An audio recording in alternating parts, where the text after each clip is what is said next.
Children, in this video, we are going to study about the classification of pteridophytes. Next, we will be studying in detail about Selaginella. So, first, divisions pteridophyta. They are being subdivided into five subdivisions. They are Coelophytopsida, Coelotopsida, Lycopsida, Sphenopsida, and Pteropsida. In Coelophytopsida, all the plants they are extinct. Okay, so the members of the subdivision they are extinct. So when they were present, they were represented, the plant body was represented by only stem and rhizome. Okay, roots and leaves were absent, and the spores they were homosporous type. Next, Coelotopsida. Coelotopsida, the plant body is rootless. So in this, the roots are absent.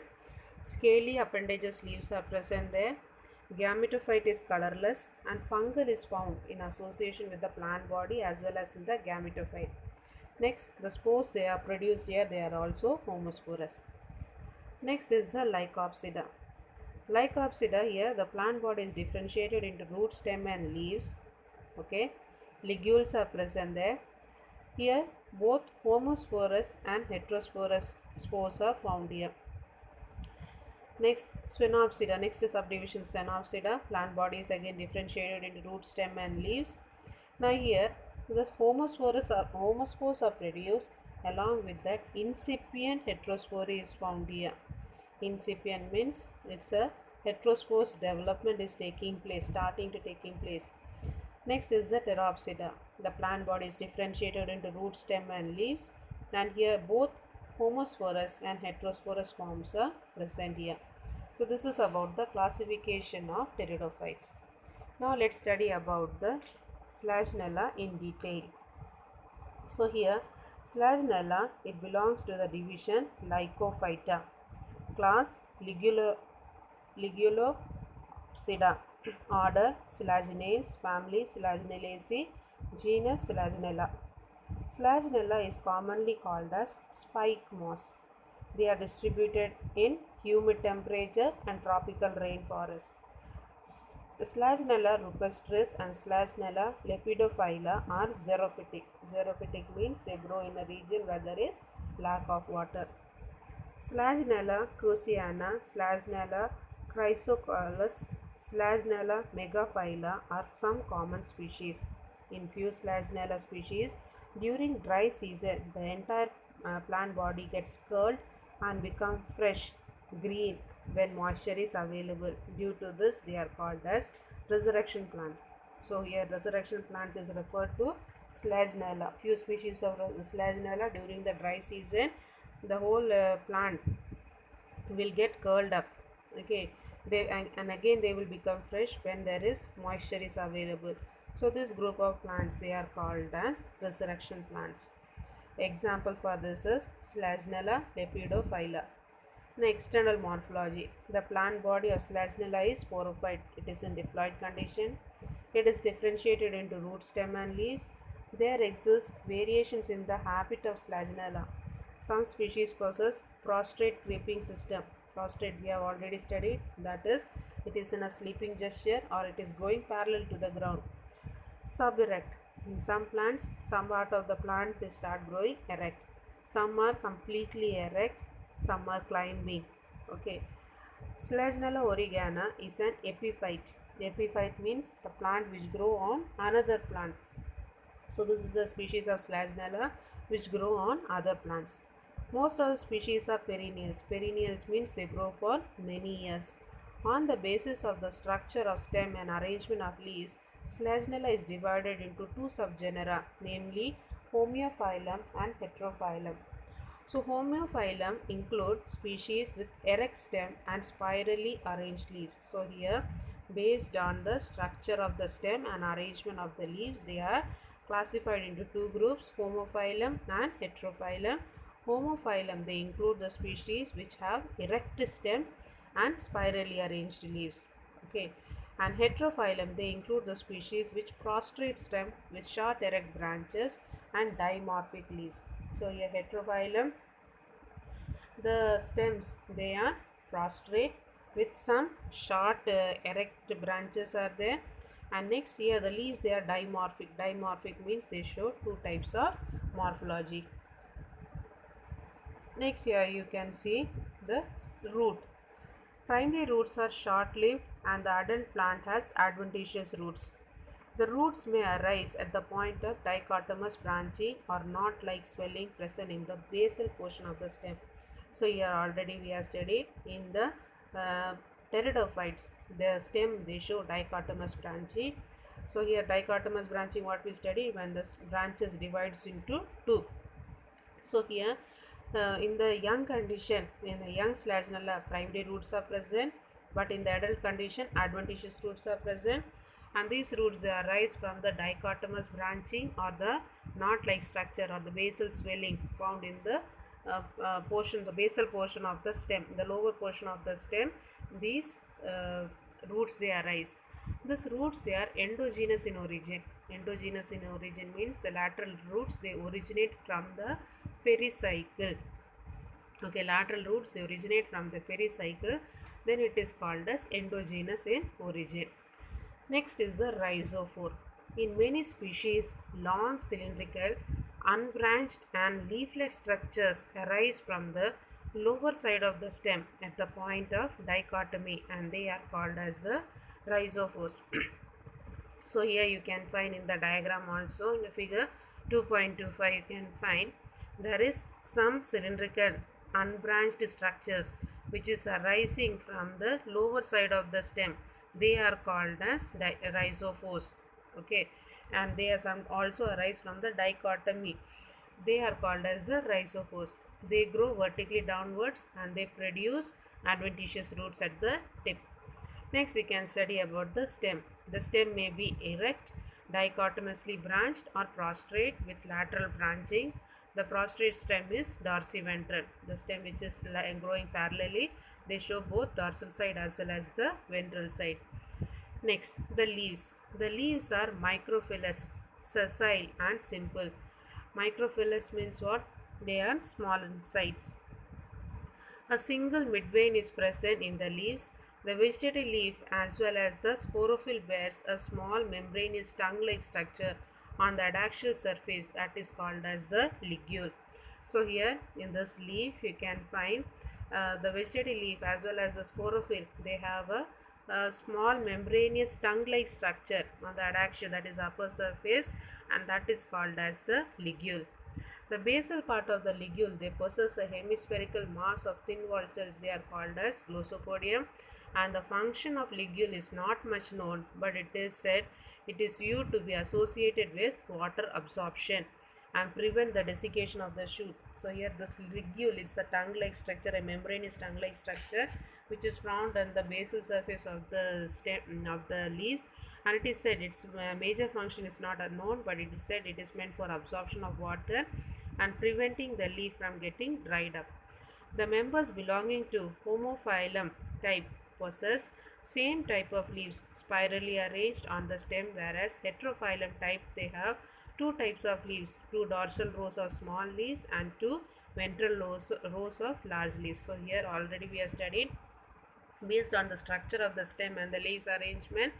And the Slagenella, they are being broadly classified in two species, Homophilum and Heterophyllum.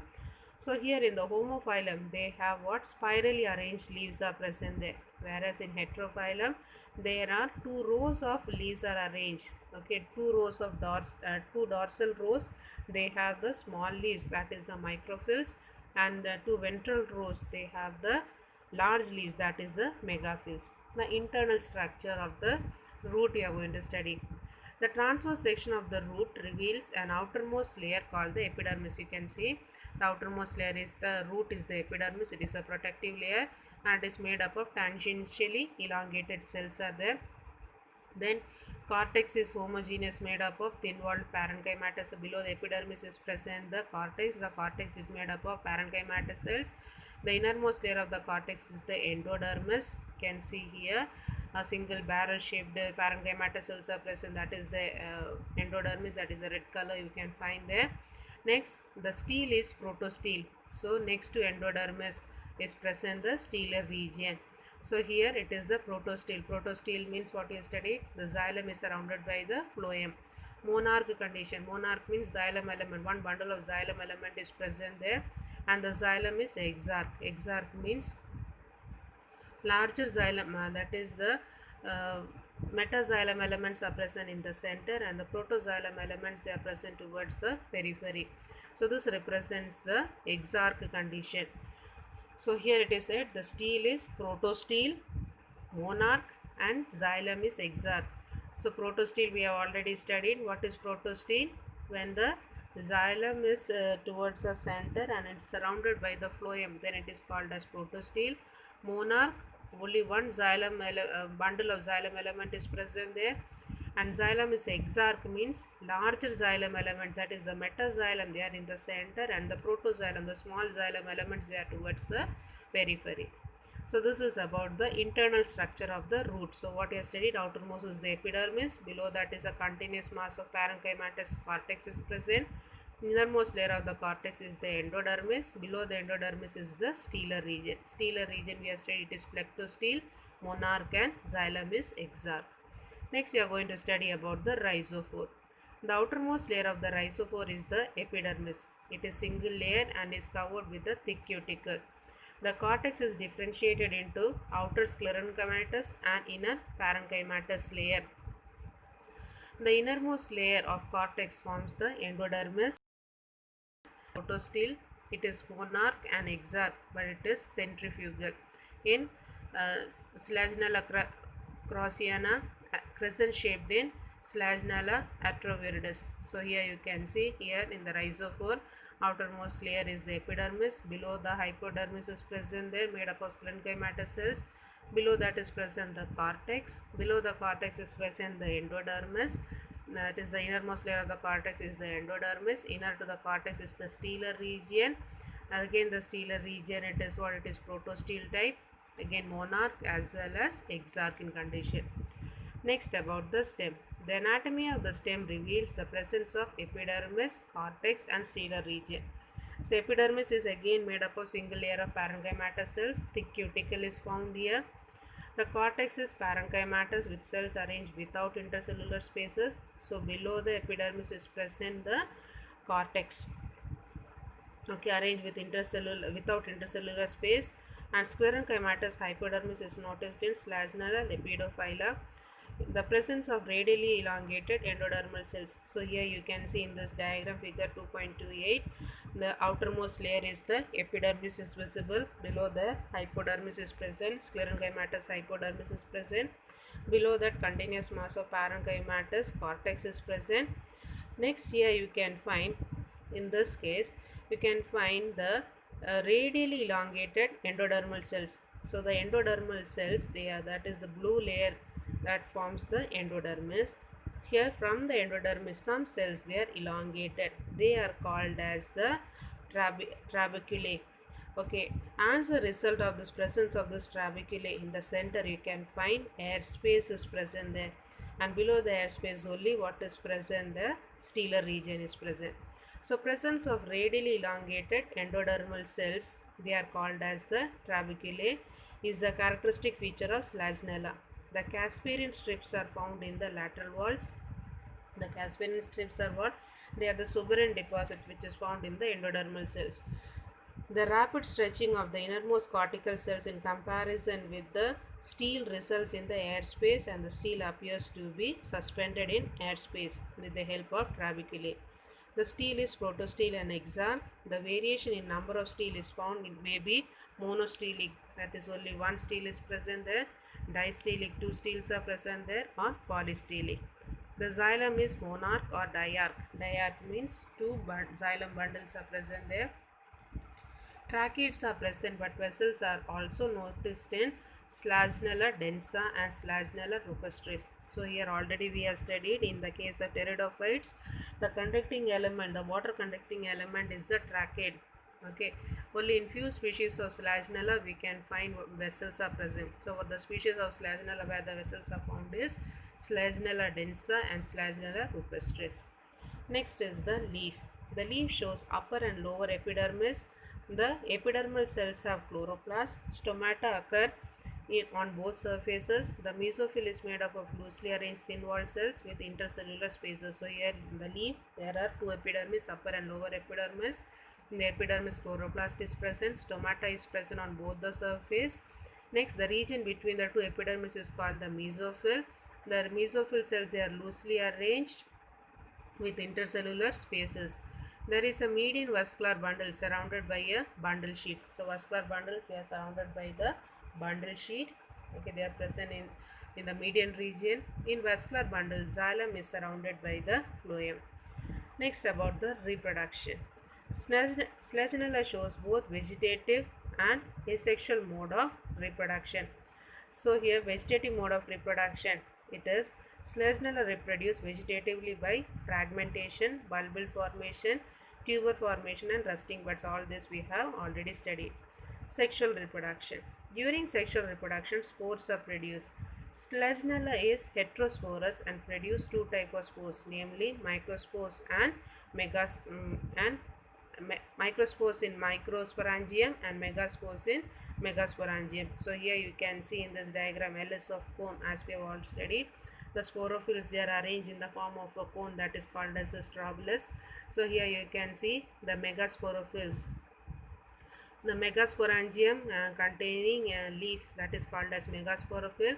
The microsporangium containing a leaf, they are called as the microsporophyll. And you can find the ligule is present there. The basal region, you can find the ligule is present there.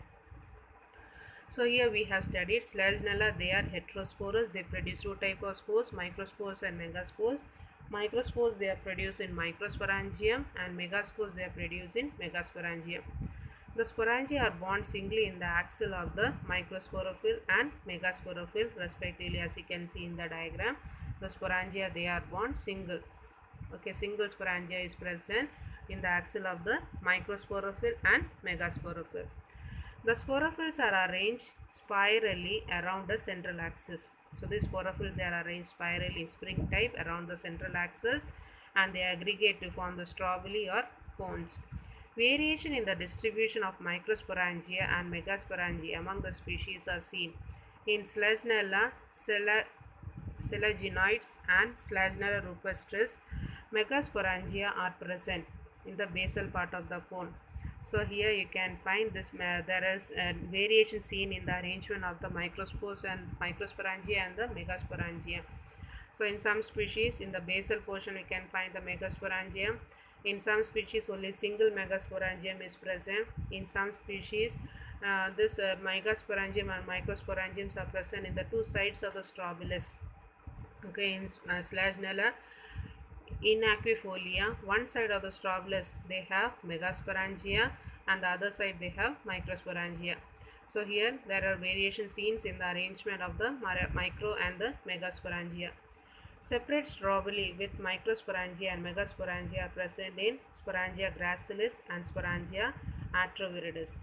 The development of sporangium is of eusporangiate type. So eusporangiate already we studied. When the sporangium development takes place from the group of initial cells, then it is called as eusporangiate type. So the sporangial initial divides periclinally. Periclinally means horizontally, to form an outer jacket. So here one cell, it will divide it horizontally, so it will form an outer layer and an inner layer. That outer layer forms the jacket initials, and the inner, it forms the archisporial initials. The archisporial initials, by repeated anticlinal and periclinal divisions, they form the sporogenous cells. Now here what we have studied, the outer layer. So here cell, the as we have studied, it is eusporangiate type. Group of initial cells are present. So this, all these cells, they will undergo periclinal division. So it will form an outer and inner layer. The outer layer will form the jacket initials, and the inner, they will form the archisporial initials. This archisporial initials, they will undergo repeated divisions, and they will form the sporogenous cells. Microspore mother cells of microsporangium undergo reduction division to produce haploid microspores. So here microspore mother cell of microsporangium, it will undergo reduction division, that is the meiosis division, to produce 4 haploid microspores. Similarly, the megaspore mother cell, it will undergo reduction division or meiosis division to produce 4 haploid megaspores. The microspore and the megaspore, they represent the male and the female gametophyte and germinate inside the sporangium. The microspores, they produce biflagellate anthracoids. Already we have studied here. The microspores, they will develop the male gametophyte, and the megaspores, they will develop the female gametophyte. The microspores, they produce biflagellate anthracoids. The microspores, they will produce the male gamete anthracoid, which is biflagellate. Two flagella is present there. Archegonia develop in the megaspore. Okay, that is the female sex organ. It develops in the megaspores. The anthracoids swim in water and reach the archegonium, that it reaches the egg. The fertilization brings the fusion of the male and the female nucleus, which results in the formation of the diploid zygote. So here now what will happen? With the help of the water, the anthracoid will reach the archegonia. The fusion of the gametes will take place, and this will result in the development of a diploid zygote. The diploid zygote represents the first cell of sporophyte. So here you can see in the diagram here, Slagenella. So here in the sporophyte you can find Strobilus is born. The Strobilus, they have the microsporophylls and the megasporophyll. The microsporophyll, they produces the microsporangium. Megasporophyll, they produce the megasporangium. Microsporangium, they will give rise to microspore mother cell, and they will give rise to the microspores. So microspore mother cell will undergo meiosis division, and it will produce the microspores. Similarly, megasporangium will give rise to the megaspore mother cell. It will also undergo meiosis division and will produce the megaspores. Now here, these megaspores and microspores, they are haploid in condition. Now here, next, this haploid spores, they will germinate and give rise to the male gametophyte and female gametophyte. The male gametophyte will give rise to the male sex organ antheridium, which produce the male gamete anthracoid. Gametophyte, they will give rise to the archegonium, which produces the egg. Next, this anthracoid and the egg, they fuse together. Fertilization of syngamy takes place, and they will produce the oospores, which develops into embryo and develops into the Slagenella. Again, the sporophyte development has taken place.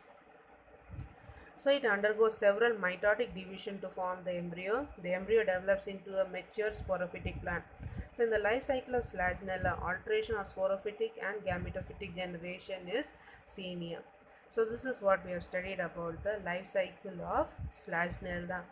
About the external morphology, internal anatomy we studied, the method of reproduction we studied, and next we studied about the life cycle, how it is taking place.